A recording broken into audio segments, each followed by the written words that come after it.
The Olympic movement, a critical analysis of historical evolution, institutional governance, and cultural legacy. The Olympic Games represent a singular phenomenon in the history of human civilization, serving as a temporal bridge that connects the archaic religious fervor of the 8th century BC to the hyper-commercialized, technologically advanced globalism of the 21st century. This historic trajectory is not merely a record of athletic achievement, but is a complex narrative involving the intersection of theology, geopolitical diplomacy, socioeconomic shifts, and the evolving perception of the human body. To understand the Olympic movement is to analyze a 3-millennium arc that was suppressed for 1,500 years and revived through a lens of 19th century aristocratic idealism, eventually transforming into a multi-billion-dollar enterprise that dictates urban infrastructure and serves as a primary stage for international relations. The ancient foundations. The origins of the Olympic Games are fundamentally theological rather than athletic. Established in the Peloponnese region of ancient Greece, specifically within the sanctuary of Olympia, the Games functioned as the centerpiece of a quadriennial religious festival honoring Zeus, the sovereign deity of the Greek pantheon. Now, while historical records, specifically the Olympic Register, traditionally date the first festival to 776 BC, the site of Olympia has been a locus of religious activity for centuries prior. The sanctuary, located in a rural valley at the confluence of the Alpheus and the Cladius rivers, remained a peaceful idol for much of the year, managed primarily by the city-state of Elis. Mythological narratives provided the ancient Greeks with a necessary divine pedigree for the competition. These legends, while diverse, consistently link the games to themes of purification, transitions of power, and heroic triumph.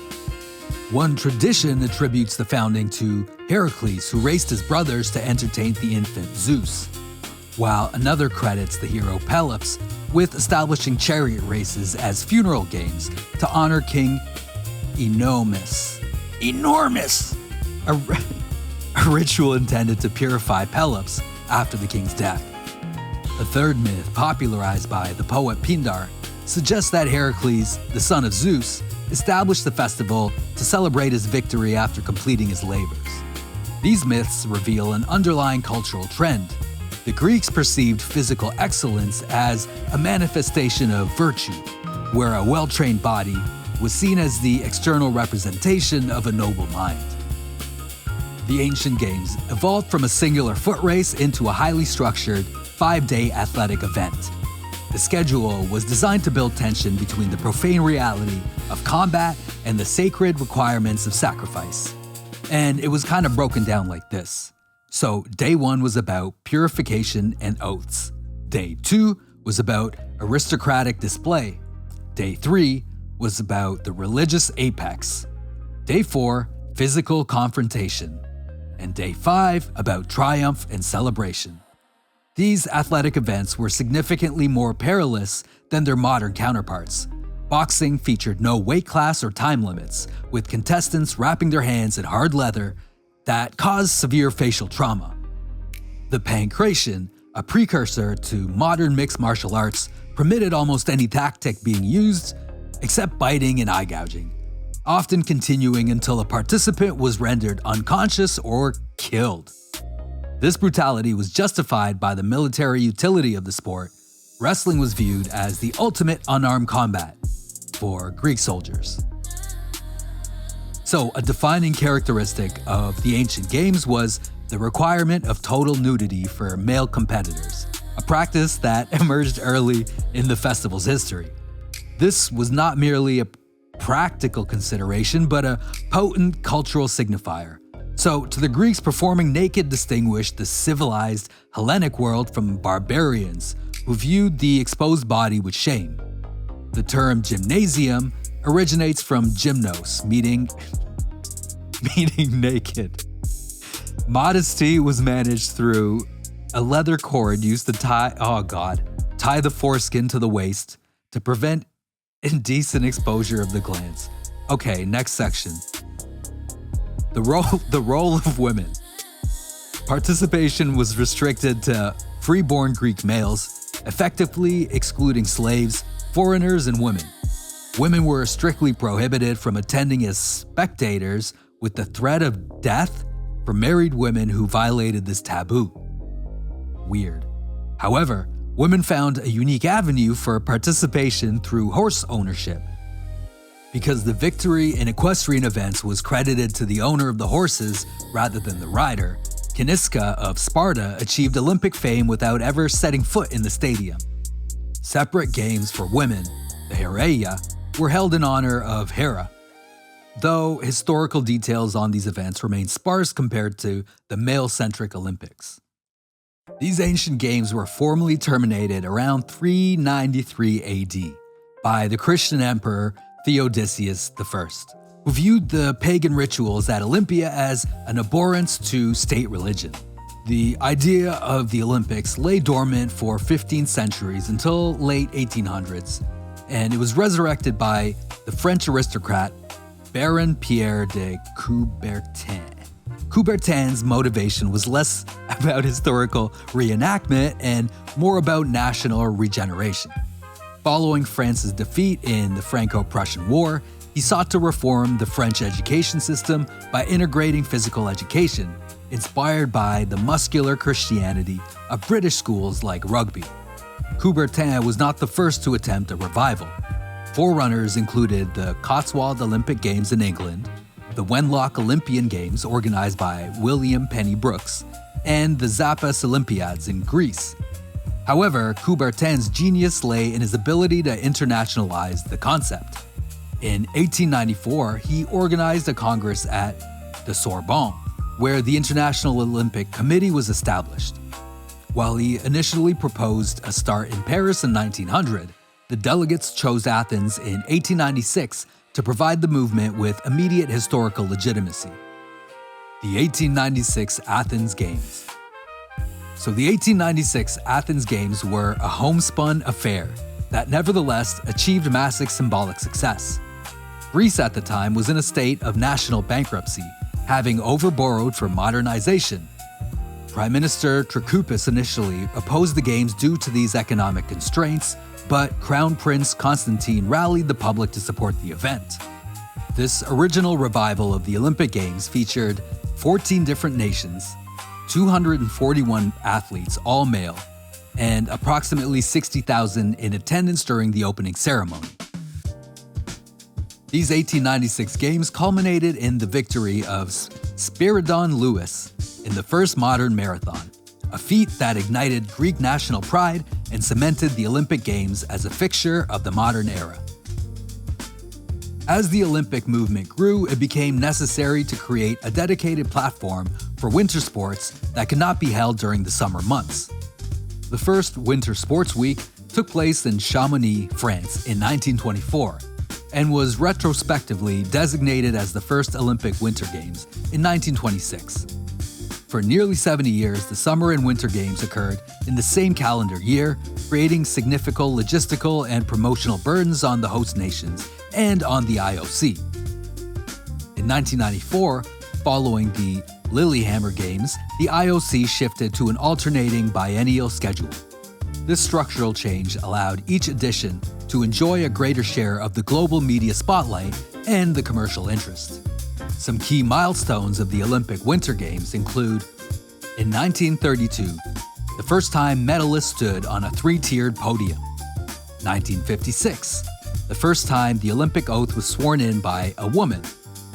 1968, the first edition to be televised live in color. 1972, the first Winter Games hosted in Asia. 1994, the first edition held in a separate year from the Summer Games. And 2022, the first city to host both summer and winter editions. Okay, so along with the Olympic Games, you've got a set of games running in parallel. The Paralympic movement. So I always thought the Paralympic Games meant Paraplegic Olympics, but it's in parallel.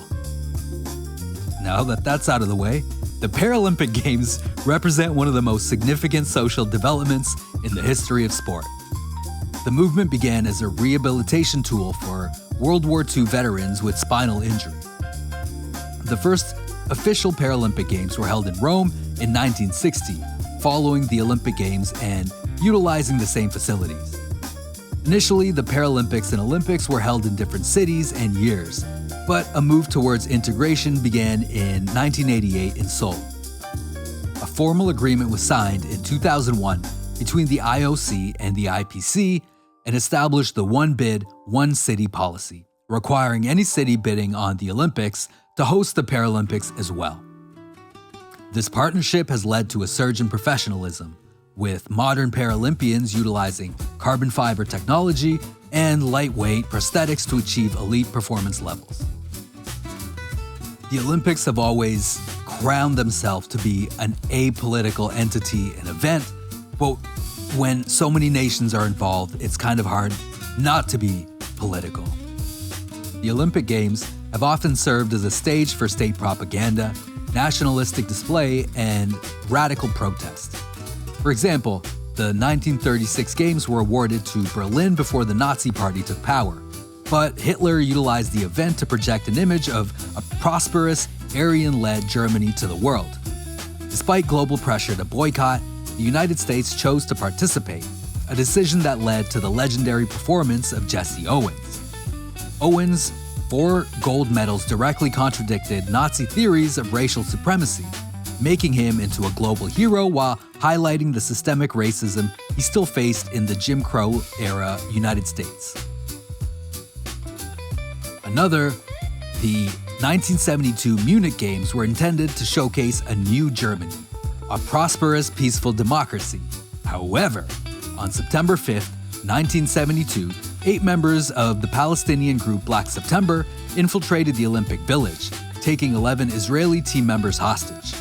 The subsequent failure of the rescue attempt resulted in the deaths of all hostages, a German police officer and 5 terrorists. This tragedy permanently changed the Olympic Games, ending the era of a relaxed security presence, and it turned the Olympic venues into high-security fortresses.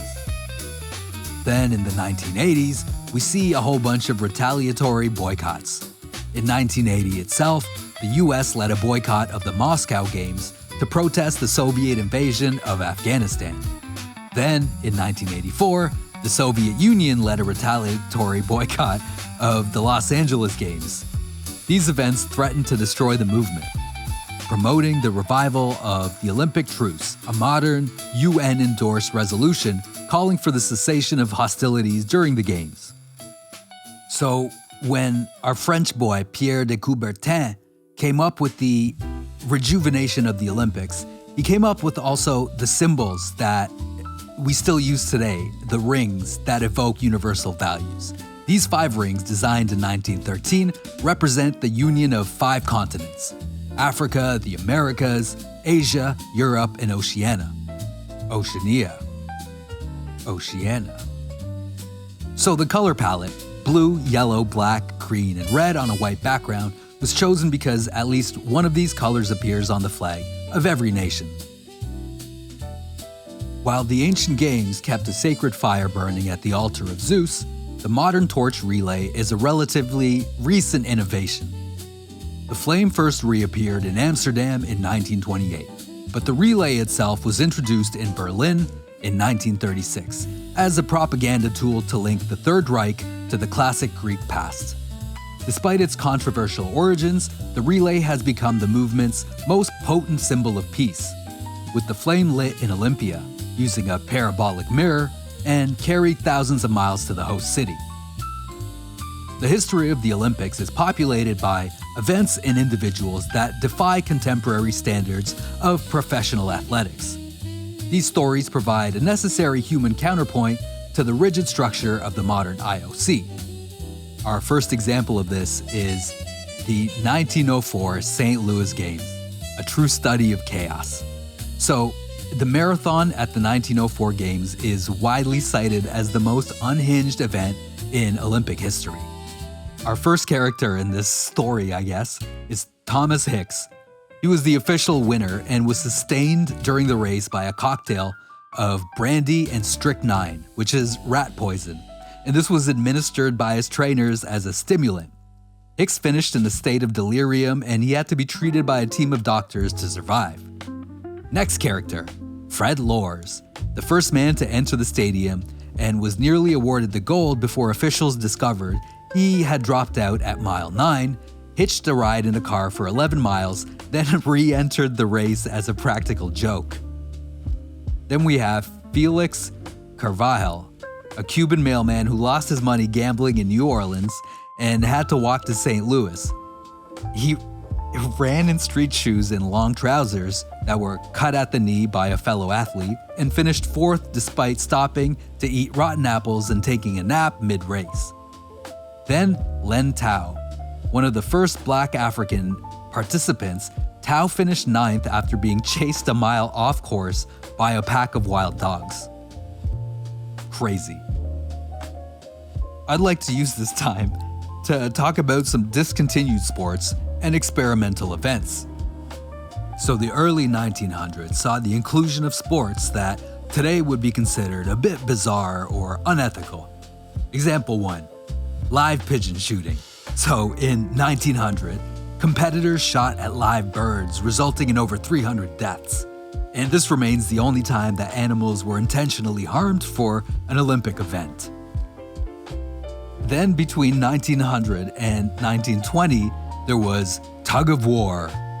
This was a legitimate team event that was contested by athletic clubs and police units, and it was removed after 1920 as the IOC sought to streamline the program. Then from 1912 to 1948, there were art competitions, where medals were awarded for architecture, sculpture, painting, music, and literature. Now, the requirement was that the art be inspired by sport. You know the breakdancer ray gun? That was an art competition right there. Then you have the swimming obstacle race, where participants had to scramble over poles and under boats in the murky waters of the Seine. So there's an interesting symbol of the Olympic Games, which are the medals that are awarded to the athletes for winning. Now, the composition and the design of the Olympic medals have varied wildly based on economics and technology, and we'll go over some of these. So in 1896 in Athens, there were no gold medals awarded at all. First place received silver, second received bronze. That's it. Then we have in 1900 in Paris, most victors received trophies, cups, or rectangular plaques rather than circular medals. 1904 to 1912 was the only era where first place winners received solid gold medals. Then we have the modern standard, where the price of gold shoots up after World War I, and gold medals start to be produced as 92.5% silver and plated with at least 6 grams of pure gold. In 1992, in Albertville, medals were handmade glass and set in metal. Strange. In 2020, in Tokyo, medals were made from 78,000 tons of recycled electronic devices, including 6.2 million mobile phones. Smart. Now, since we're talking a little bit about economics, let's talk about the socioeconomics of hosting, infrastructure, and bankruptcy. So, hosting the Olympic Games has transformed from a matter of national pride into a high-stakes economic gamble. The first Olympic Village was built in Los Angeles in 1932, featuring 550 portable homes for male athletes, while female athletes remained in hotels. This village became the model for athlete housing, but was demolished immediately after the Games to sell the furniture and recoup costs. In the modern era, the Olympic debt has become a recurring theme. Montreal, for example, in 1976, incurred a loss that took 30 years to pay off, while Athens in 2004 is often cited as a contributor to the Greek government debt crisis. Conversely, Los Angeles in 1984 pioneered a private funding model that resulted in significant profit, setting the stage for the commercialized games of today. The history of the Olympic Games is a testament to the enduring power of a shared global mythology. What began as a local religious ritual in a rural Greek valley has survived suppression, world wars, terrorist attacks, and financial crises to remain the premier event on the human calendar.